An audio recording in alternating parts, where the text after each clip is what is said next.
Now to Afghanistan, and the east of the country has been struck by two more aftershocks just 2 hours apart, triggering fears of more death and destruction following Sunday's earthquake. The death toll since Sunday is at least 2,200 as rough terrain and funding cuts hinder rescue and relief efforts. Thousands of homes were destroyed after earthquakes devastated areas of eastern Afghanistan. In mountainous Kunar province, this young Afghan survivor recounts being trapped under rubble. I called out for my father, but he wasn't home. I screamed, but no one was there.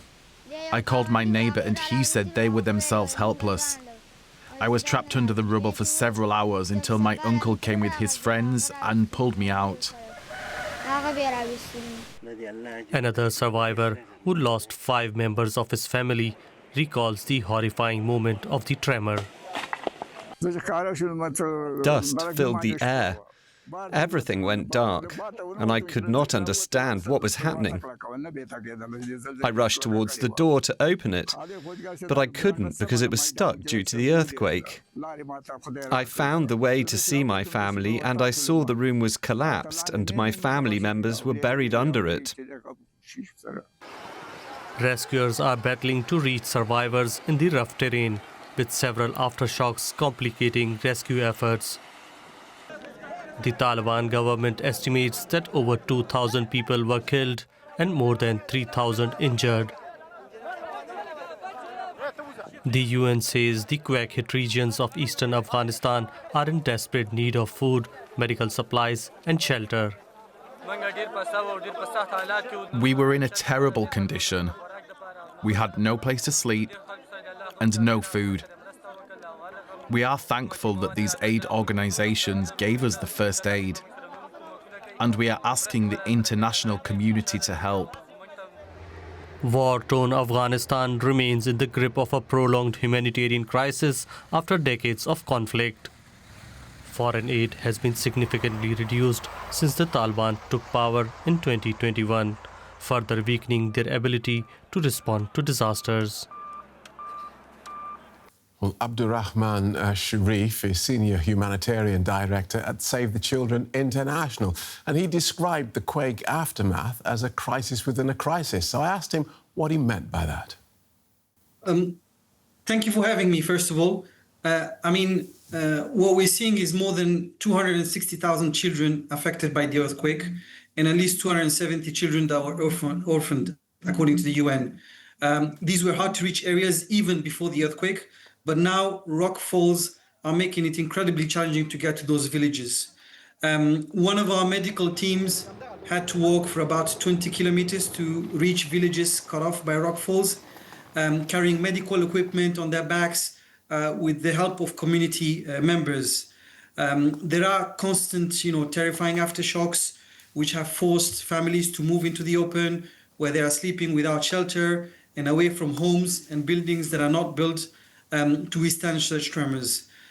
This is the latest in a series of crises in the country, which is already grappling with millions of people returning from Pakistan and Iran, high rates of hunger and malnutrition and limited access to healthcare, a situation only made worse by funding cuts.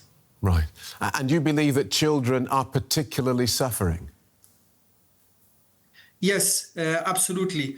Families, are desperate for help. They're asking our teams on the ground to help, bury family members, to treat injured people, to provide clean water and food, especially for children.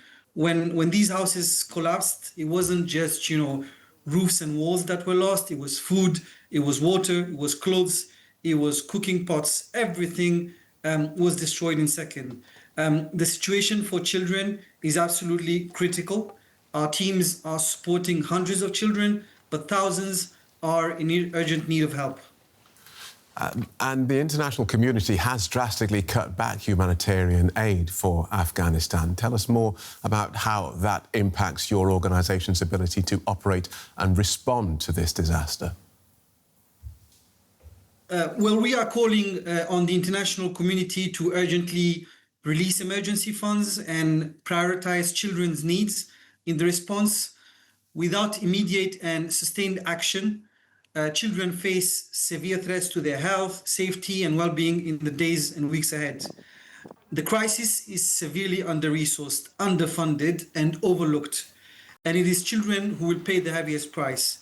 With increasing strain on resources due to the funding cuts, the country faces heightened challenges in providing essential services, even before this latest earthquake. We have, the way we see it as Save the Children, a collective responsibility not to look away. The international community must not walk away from Afghanistan after decades of involvement and promises to its people. Abandoning the country now would betray those commitments and leave children to bear the consequences. Donors must step up with urgent funding and support to ensure that Afghan children and their families are not left without the assistance and hope they desperately need.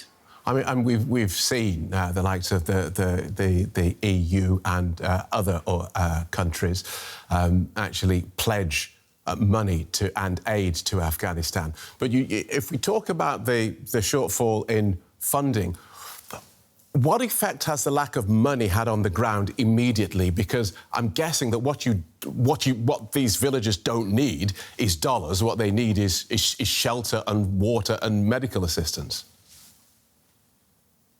Yeah, I mean, I've been in Afghanistan not long ago, in May. What I've seen is actually health centers completely closed down. And these funding cuts have left humanitarian teams, including local responders and international organizations, overwhelmed by the sheer volume of need at a time when there are simply fewer people working for humanitarian organizations. Local responders in Afghan and international NGOs are doing everything they can, but the scale of need is just overwhelming. As I said earlier, this crisis is severely underfunded, and with this strain, the country faces heightened challenges in providing essential services. People are not able to access, healthcare. Women are not able to deliver babies safely. We're not able to provide, vaccinations to children that is vital for their survival, especially before they've reached the age of 5. And so what we're calling again and again is for the international community not to turn its back now after years of involvement, and that, that sustained funding and support is urgently needed to back local efforts and ensure children and families are not left without the crisis alone. We're talking about something between 200 and 400 health facilities that have closed across the country as a result of those cuts. OK, thanks for talking us through that. We wish you well with your efforts. Abdurahman Sharif from Save the Children International. Thank you for having me.